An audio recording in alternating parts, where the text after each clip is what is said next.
கார்த்திகை விரதம் இருந்த கந்தனை நீர் போற்றிய கடனால் அவன் உந்தன் மைந்தன் என்னும் பெயர் ஆகுகிறார் சிவபெருமான்.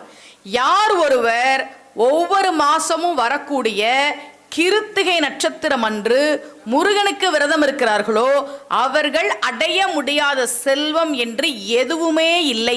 இக பர சுகம் கிடைக்கும், பரம் தனை நல்குவோம்னு யாரு சொல்றன்னா சிவபெருமான் சொல்றார்.